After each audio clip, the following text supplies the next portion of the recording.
All religions are true.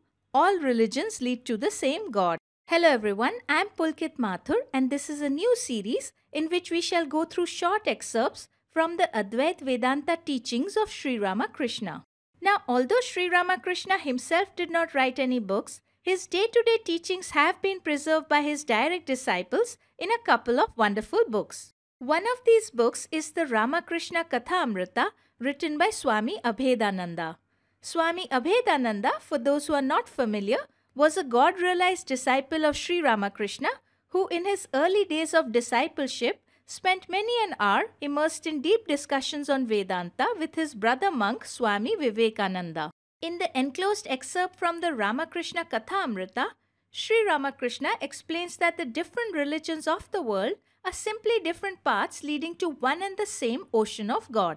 However, on account of the spiritual immaturity of the followers who have never experienced God themselves, who have never seen God Pratyaksha, that is face to face, who therefore indulge in narrow-minded interpretations of religious texts, it is because of the spiritual ignorance of such followers that the fires of bigotry, casteism, racism and fanaticism have succeeded in deluging the world.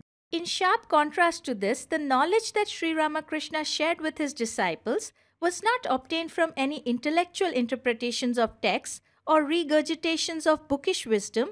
Rather, it came from the plane of superconscious anubhava, from directly experiencing the ultimate reality firsthand. As Swami Abhedananda has explained, everything that is known in that state of superconscious samadhi is beyond the reach of intellectual reasoning. Ordinary philosophers attain to certain truths by reasoning, that is through an intellectual process, and therefore their conclusions are not perfect. But the conclusions of the rishis of the Upanishads, as well as of avatars like Sri Ramakrishna, will remain the same always and cannot be changed because they are absolute truths. These sages did not reach these truths by following the rules of logic or the rules of reasoning, but they realized them first and then synthetically applied the rules of logic to explain and make them understood to the ordinary mind. That is the difference. Furthermore, these absolute and universal truths can be verified by us too, provided we put in the effort to ascend to the same state of superconscious samadhi. Now, as way of taking a small step towards rising to a state of higher awareness, let us gather at the feet of Sri Ramakrishna, the embodiment of the eternal truth, the incarnation of the Supreme, and learn from him directly how all religions are true and how all religions lead to the same God. Let us listen to what he had to say. When there is true devotion and love, one can reach God by any of the sectarian religions. The Vaishnavas, the worshippers of Krishna, will attain God in the same way as the Saktas, the worshippers of the Divine Mother or the followers of Vedanta. Those who belong to the Brahma Samaj, the Mohammedans and the Christians will also realize God through their respective religions. If you follow any of these paths with intense devotion, you will reach him. If there be any mistake in the path chosen, he will correct the mistake in the long run. The man who wishes to see Lord Jagannath at the temple of Puri may go towards the south instead of towards the north, but someone will sooner or later direct him in the right way and he will surely visit Jagannath in the end. The one thing necessary for realization is wholehearted and whole-souled devotion to God. Vaishnavas, Mohammedans, Christians and Hindus are all longing for the same God, but they do not know that he who is Krishna is also Shiva, Divine Mother, Christ and Allah. God is one, but he has many names. The substance, meaning the Sat-Chit-Ananda Divine Consciousness, is one, but it is worshipped under different names according to the time, place and nationality of his worshippers. All the different scriptures of the world speak of the same God. He who is described in the Vedas as absolute existence, intelligence, bliss, or the Brahman, is also described in the Tantras as Shiva, in the Puranas as Krishna, in the Quran as Allah, and in the Bible as Christ. Yet the various sects quarrel with one another. The worshippers of Krishna, for instance, say that nothing can be achieved without worshipping Krishna. Those who are devoted to the Divine Mother think that the worship of the Divine Mother is the only way to salvation. Similarly, the Christians say that no one can reach heaven except through Christ.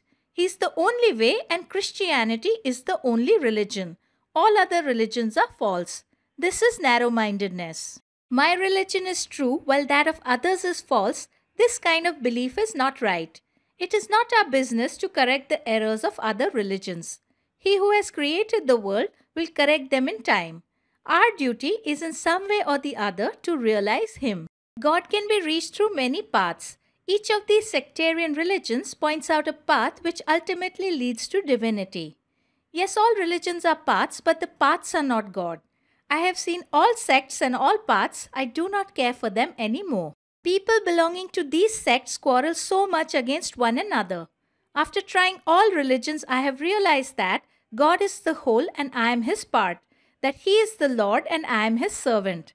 Again, I realize He is I am He, meaning that at the level of the Atman, the soul, I am one with God, the infinite ocean of Sat-Chit-Ananda Divine Consciousness. People dispute amongst themselves saying, God is personal with form.